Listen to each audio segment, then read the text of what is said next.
The quiet mechanic who became the heart of a chaotic TV show simply vanished. No farewell, no explanation, just silence. Fans were left wondering what truly happened to Thomas Weeks after Misfit Garage. The shocking truth will surprise you. The road to rebellion. To understand what truly happened to Thomas Weeks, we must travel back in time, even before the cameras started rolling on Misfit Garage.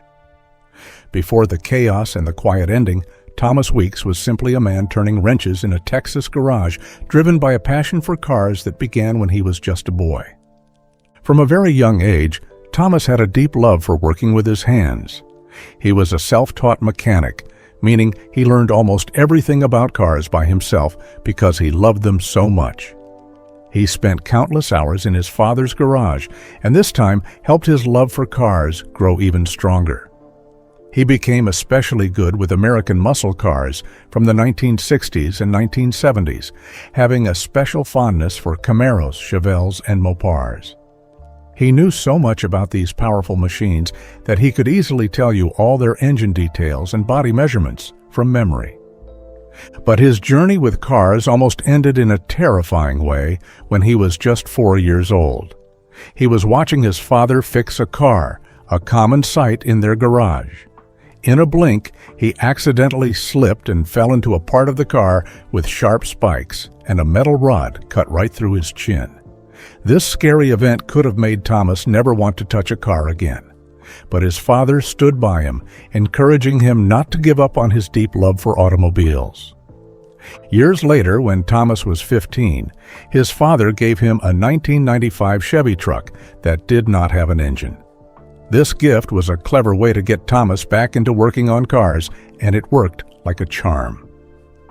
Thomas took the truck and built an engine for it. After successfully building that engine, Thomas was fully back to being a mechanic, his passion reignited. He then opened his own shop, a place where he would eventually meet Richard Rawlings. And here is another surprising fact about Thomas. He became a licensed pilot at the young age of 16. This showed that he was not just good with cars, but with all kinds of complex machines.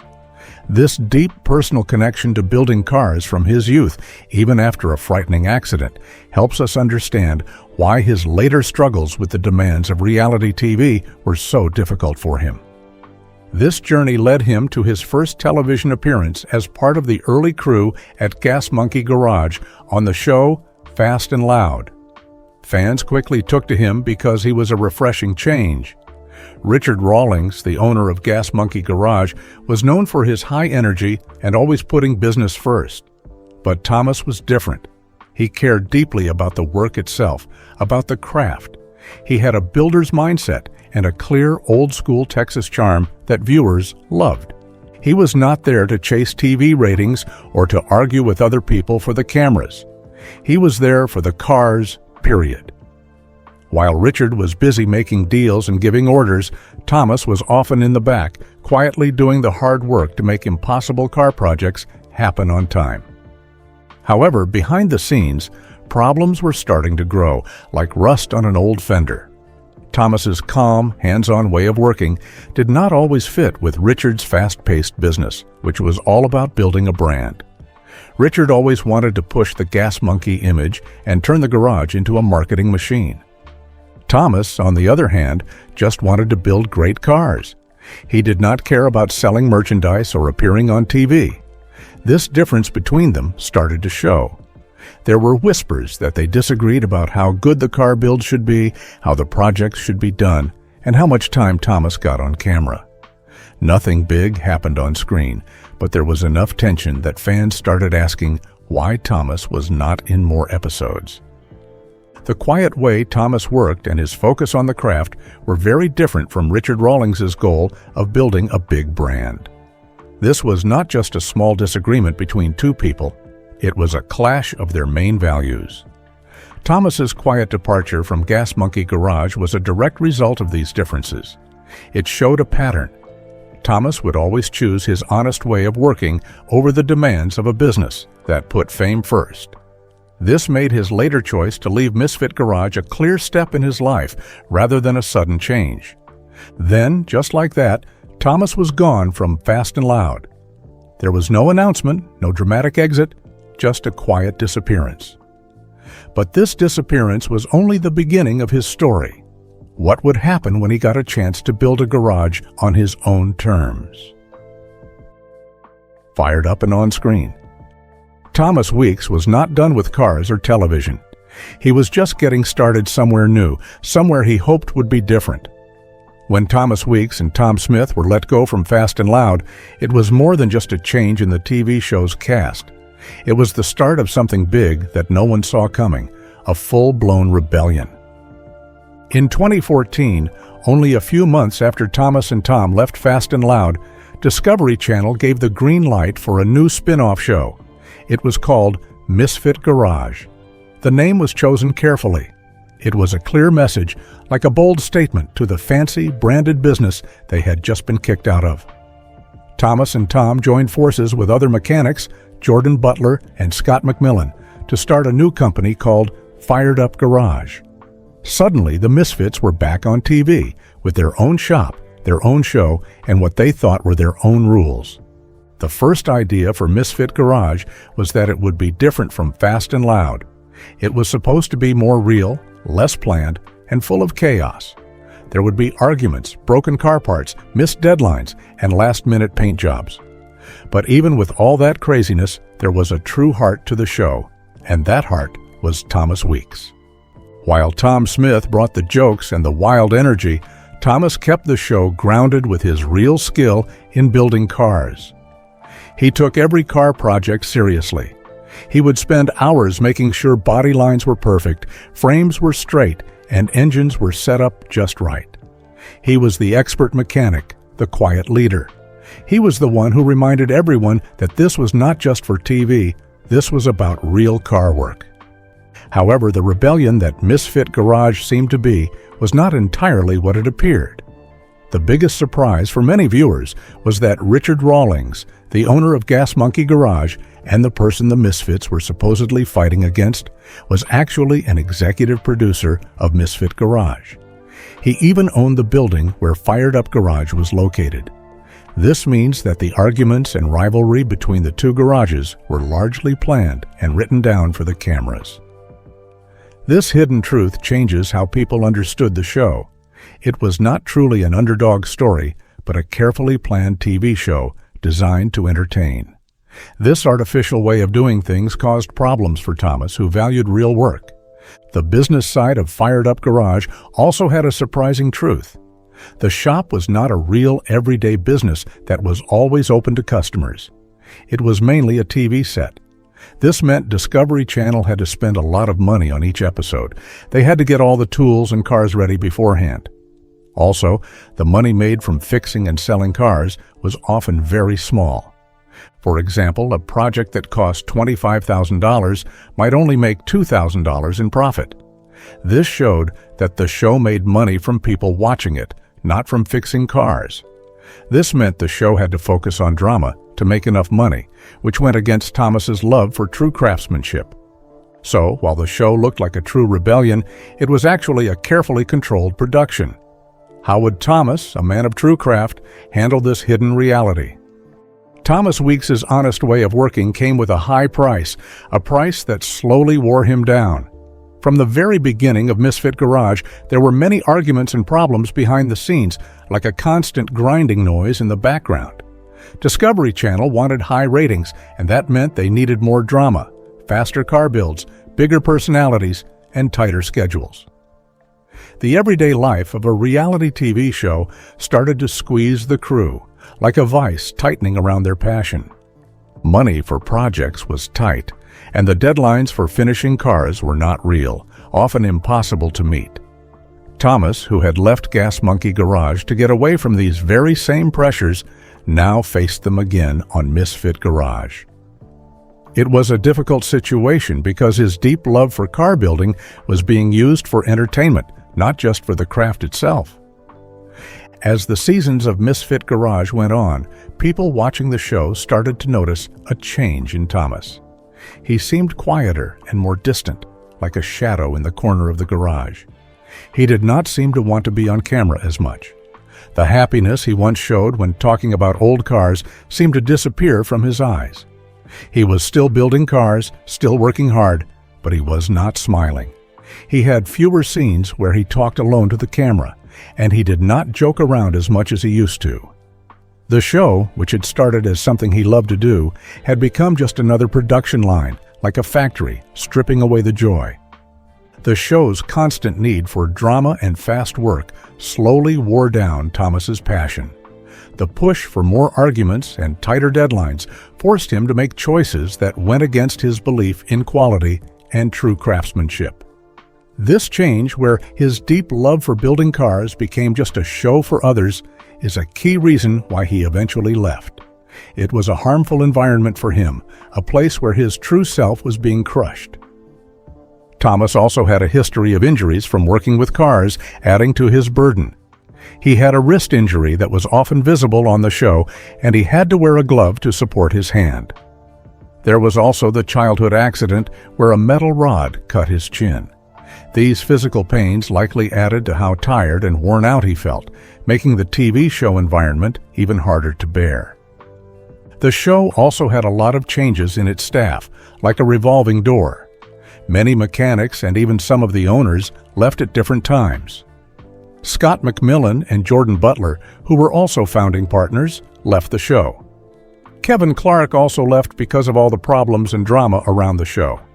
The Misfit name was supposed to show that the garage was wild and unpredictable.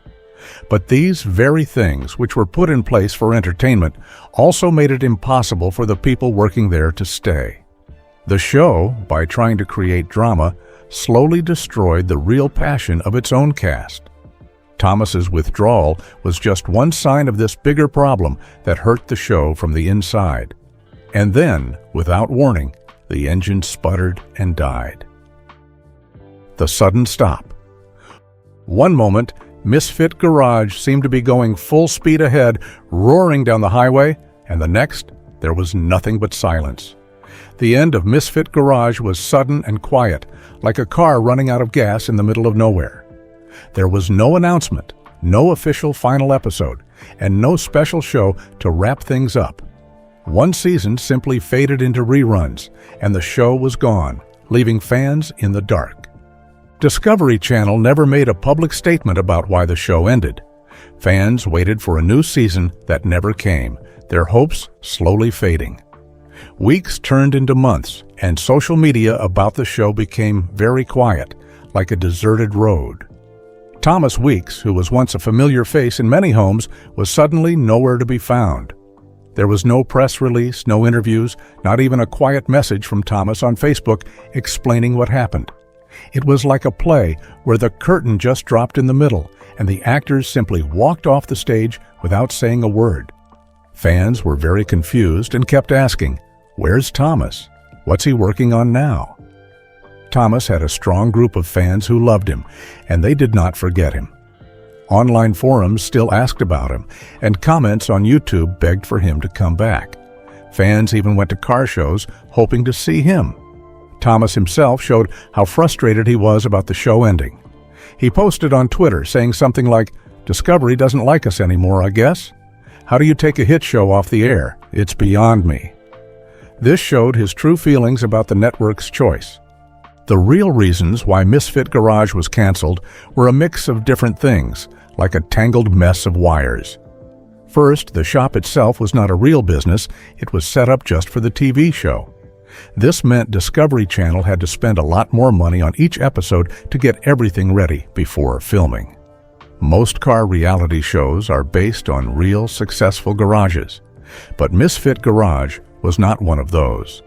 Everything from tools to cars to be repaired had to be prepared beforehand, which meant a lot of labor and money. Second, even though Thomas thought it was a hit show, it had a steady drop in the number of people watching it.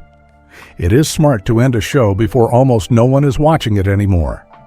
Lastly, the crew got a bad name for how they handled classic cars.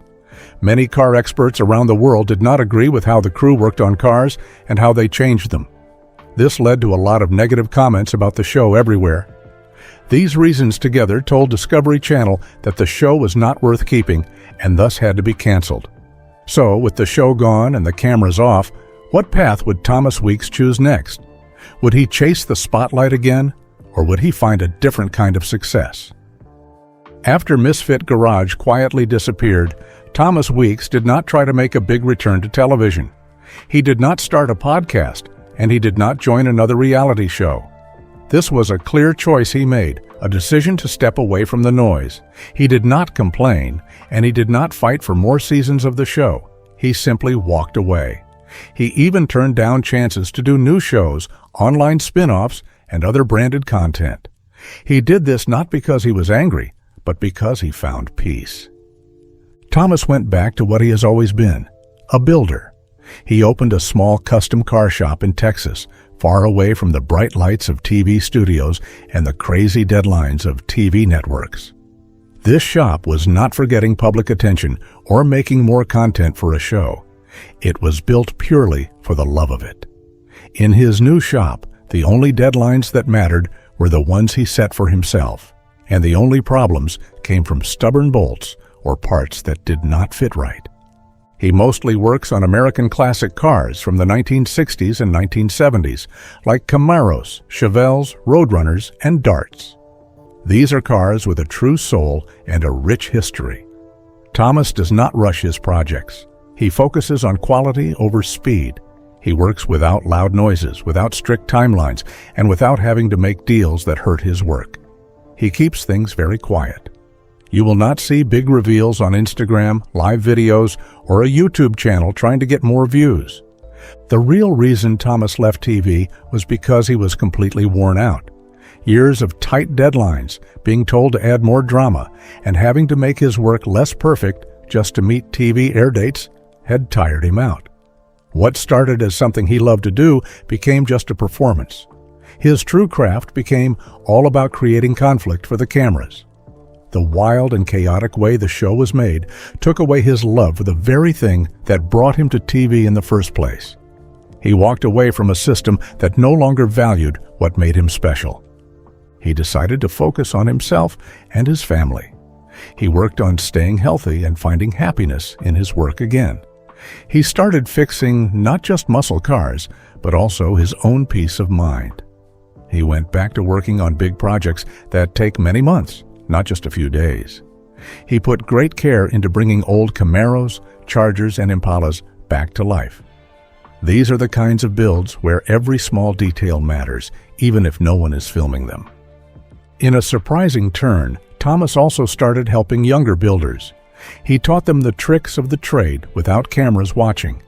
He gave them quiet lessons and spent long afternoons in the shop with them. He taught them how to listen to an engine's sounds or how to make a car's body lines perfect.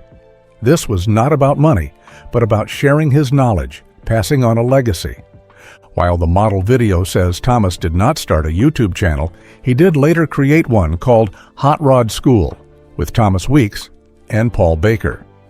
This channel, which he started with Paul Baker, who used to be a producer and director on Misfit Garage, teaches people about car history, what makes cars special, and how they work. This was not an immediate step after the show ended, but came a couple of years later. This shows that he did not return to TV for fame, but instead chose to teach and share his passion in a way that fit his values. The biggest surprise in Thomas's story is that his disappearance was not a failure or a bad time in his life. It was a clear choice to gain freedom and peace instead of chasing fame. He actively turned away from the spotlight that most people want. This is surprising because many people think success means being famous. Thomas's story shows that true happiness came from going back to his main passion, doing it for the love of it and without compromise. This changes what success means for someone who was once a TV star. His later choice to start Hot Rod School is not a contradiction, but a natural growth. At first, Thomas wanted complete quiet. But his later step into Hot Rod School is not a return to TV drama. Instead, it is a move towards teaching and guiding others, sharing his skills. This fits with his new focus on leaving a lasting mark and helping others, rather than just being entertainment. This different kind of public involvement makes his life after TV even more interesting and surprising.